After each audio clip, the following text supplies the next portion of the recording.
Hello students. तो आज हम पढ़ेंगे एपी का एक और concept, sum of n terms of an AP. ठीक है, sum of n terms of an AP. ठीक है, तो हमको पता है कि ए एन का मतलब क्या होता है, एपी का last term that is a plus n minus one whole d.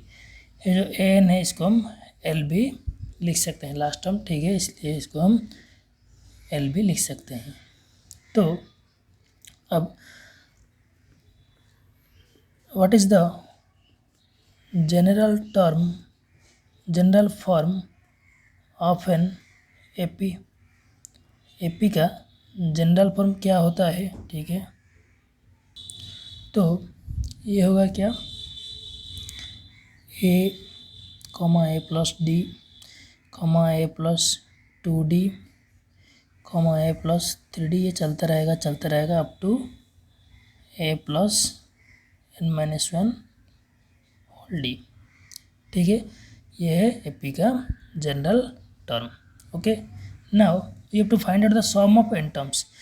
ये जो एन टर्म्स है इसका सम निकालेंगे। ठीक है, तो सम को ऐसे लिख सकते हैं, सम ऑफ एन टर्म्स ये होगा एस एन इक्वल्स टू क्या लिख सकते हैं, ए प्लस, ये सब को हम ऐड करना पड़ेगा, a plus d plus a plus 2d plus a plus 3d plus up to a plus n minus one whole d. ठीक है, इसको हम इक्वेशन 1 लेते हैं।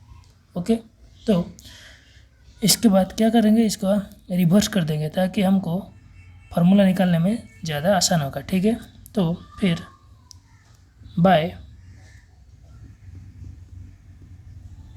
रिवर्सिंग हमको क्या मिलेगा, एस एन इक्वल्स टू पहले a plus n minus one whole d plus a plus n minus 2 whole d. ऐसा चलता रहेगा प्लस अप टू कितना, a plus 3d plus a plus 2d plus a plus d plus a. ये भी कितने times, N times है। ठीक है, ये एन टाइम्स है, ये भी एन टाइम्स है। ठीक है, इसको हम इक्वेशन 2 ले लेते हैं। ओके, तो नाउ इसके बाद क्या लिखेंगे हम, एडिंग इक्वेशन 1 एंड 2। ठीक है, ये दोनों को हम मिलने से क्या मिलेगा, S n plus S n equals to ये हो जाएगा a plus n minus one whole d. इसके बाद a plus d plus a plus n minus 2 whole d. तो ऐसे चलता रहेगा। ठीक है, फिर लास्ट में भी a plus n minus one whole d plus a रहेगा। ठीक है, मतलब यहाँ पहले वाला मिलने से जो मिलेगा, मिलाने से लास्ट वाला को मिलाने से भी वही मिलेगा। ठीक है, तो हम लिख सकते हैं 2a plus n minus one whole d plus ये वाला क्या हो जाएगा, a plus d plus a plus n minus one d. तो इसको लिखने से मेरा अप्लाई कर देता हूँ। ठीक है, a plus d plus a plus n minus one whole d.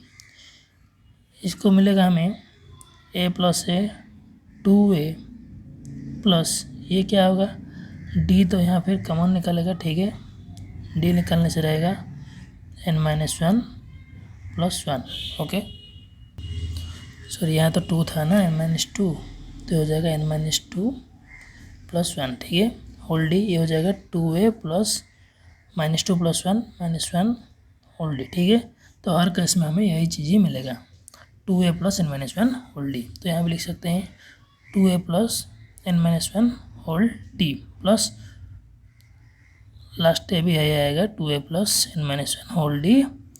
कितने टाइम्स, ये हो जाएगा एन टाइम्स। ठीक है, यानी कि हम इसे लिख सकते हैं कि S n plus S n 2SN equals to 2a plus n minus one whole d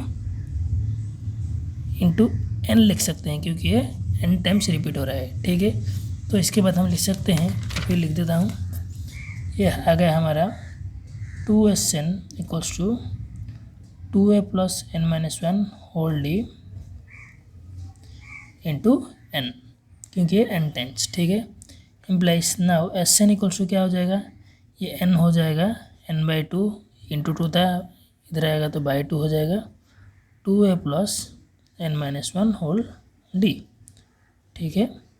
तो SN equals to n/2 2A plus n-1 whole d आ गया। तो ये है हमारा sum of n terms of an AP, ठीक है। तो ये था हमारा answer, sum of n terms of an AP। फिर हम इसको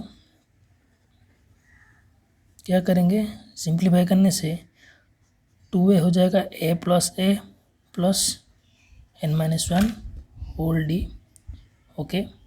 तो फिर SN equals to n/2 A plus ये वाला क्या हो जाएगा, हम पहले पढ़े थे, ठीक है, प्रीवियस क्लासेस में, A plus n-1 whole d equals to AN, यानी कि लास्ट टर्म, ये भी एक फॉर्मूला हो सकता है। और AN की जगह हम L भी यहाँ लिख सकते हैं, तो SN equals to n/2 whole A plus L, ठीक है।